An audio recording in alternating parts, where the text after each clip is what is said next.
The radical implications of personal knowing. So I've been thinking about personalism and personal knowing for a long time. And I think it has very serious implications for epistemology and how we know what we know and what we think we know, and for how we structure our societies and lives and relationships, how we think of our relationships, which affects how we structure our relationships, because there is a relationship there, because it's relations all the way down.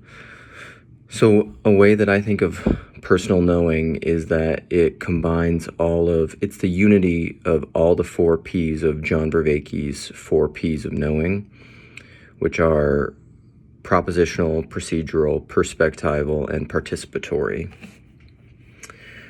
And another way that you could say it and talk about personal knowing is one aspect of it is what you can see and hear depends a lot upon where you're standing and the kind of person you are. And also, it's that nothing is ever known except through initiation. And one of the other places I like to go is St. Paul in 1 Corinthians 8, where he says, knowledge puffs up, but love edifies. If anyone thinks he knows, he does not yet know as he ought to know. But if he... I always forget how the end goes. But if he loves God, then he is known by him, or something like that. I'll maybe put that in the description, the exact text, because it's confusing. And a lot of it has to do with the medium is the message, and literary, propositional understanding versus personal understanding, which includes that. It includes the propositional, but it is not, like I've argued before, the propositional is not primary, and the literal is not primary, and a lot of that has to do with logic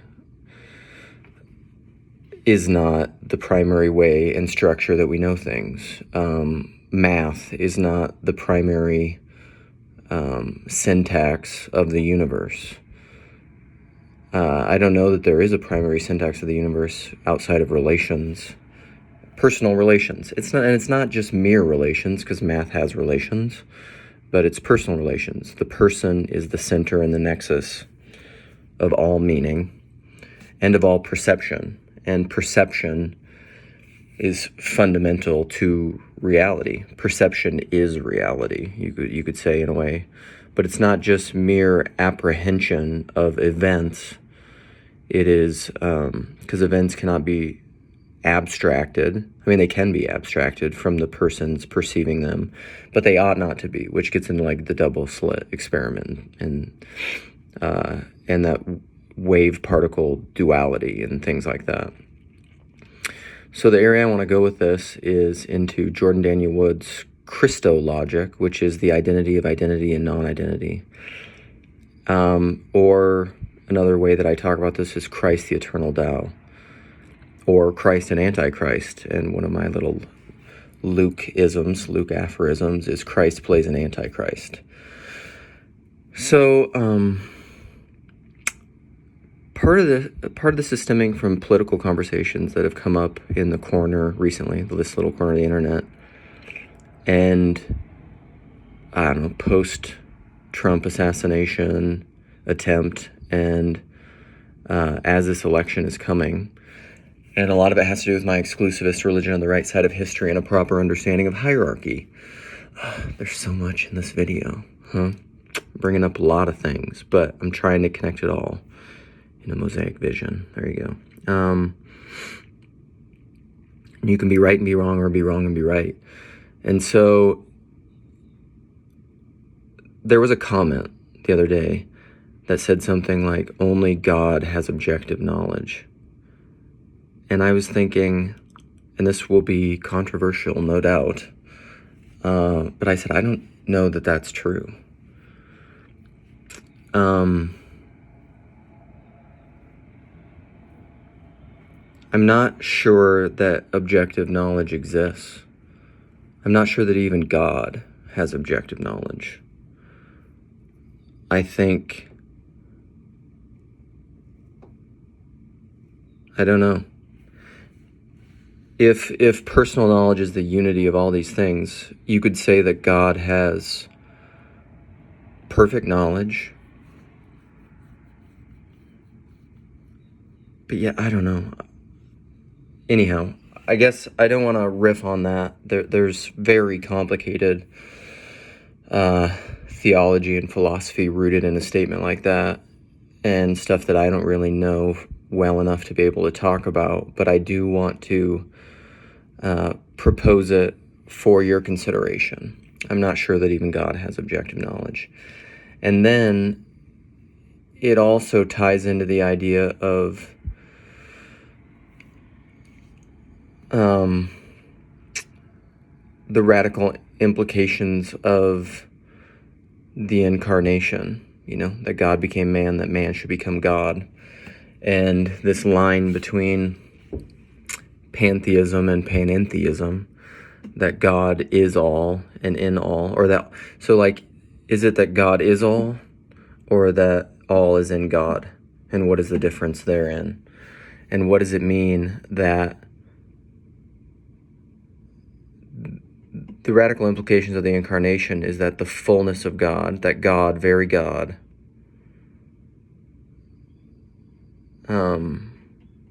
became a man.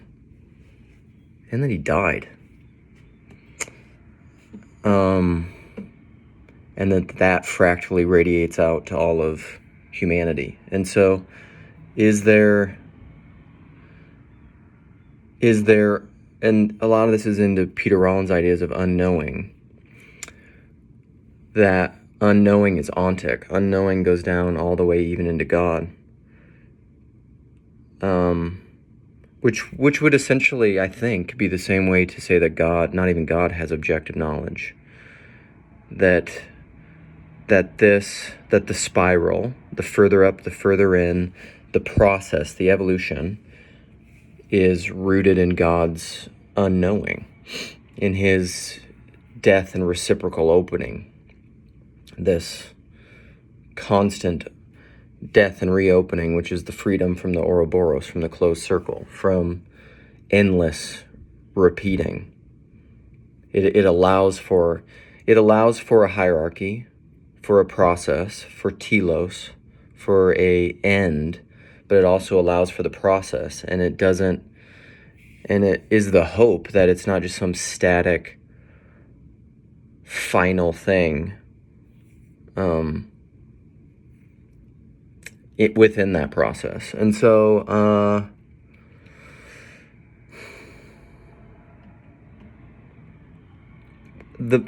all of this is very esoteric and abstract. So the argument that I'm trying to make propositionally and hopefully personally is that you'll never understand what I'm talking about until you know me, because the person is more fundamental than the ideas that I'm articulating. And that doesn't diminish the need or negate the truth that I should try to articulate my ideas with greater clarity and precision and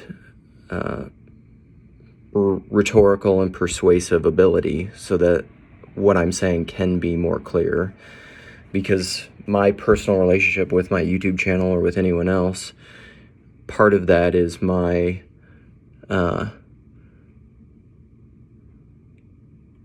potential humility or self-emptying, in that I try to say things in a way that people can hear them so that they can best understand me, and not constantly insist on my own way in a conversation and want everyone to conform to my patterns of thinking. It involves listening. It involves all that stuff that make up a solid relationship. However, it's also radically proposing that unless you know me, unless you are initiated in me, the more fundamental thing, the meaning maker of my ideas and my words, it's that what I mean isn't rooted in the definitions of the words that I'm saying. It has a relation to those, but it's rooted in the person, the speaker, the seer, the being, the man behind the words. That is the most fundamental thing. And even that thing is a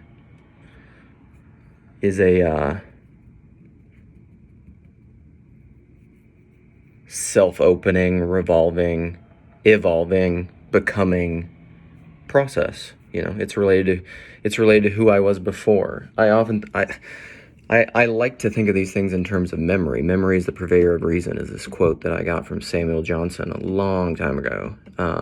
And that's always really resonated with me, because memory is resonance. It's a kind of music. And Jordan Peterson said something recently that, what do you say, mental health, Jacob Federecci liked this too, mental health is the memory of a person's past, or it's the healthy relation of the memory of a person's past related to their future and everyone else, or something like that. I can't remember exactly what it was, but it is an integration of oneself with themselves and also with all their other relations. That's mental health, but that's just health. That is, in biology it's symbiosis, but it's symbiosis, life, synergistic life.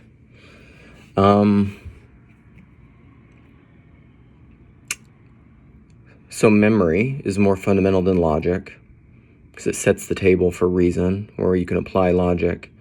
And memory is held by he who remembers, the person, the perceiver, the hard problem of all perception, the person, which is behind it.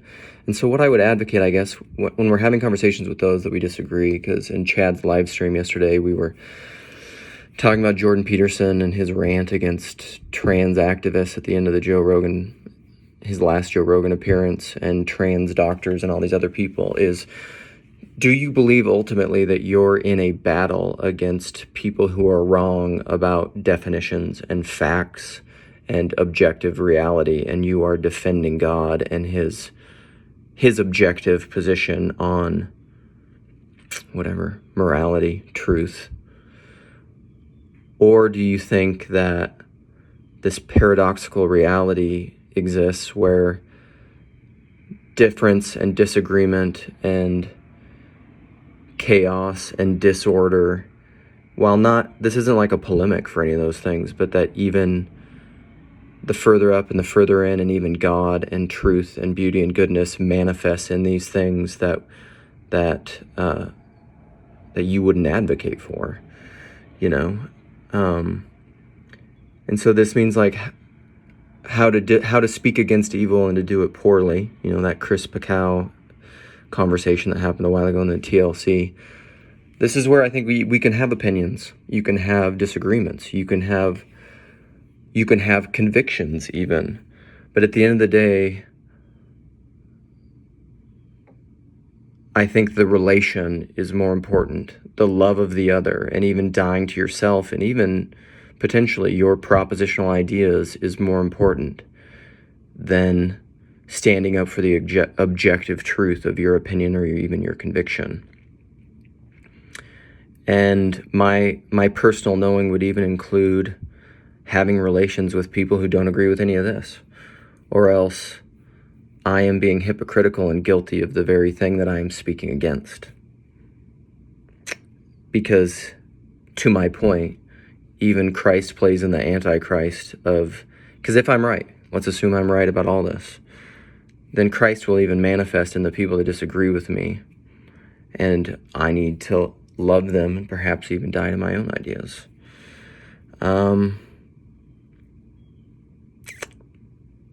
Let's leave it at that. Let me know your thoughts, your ideas.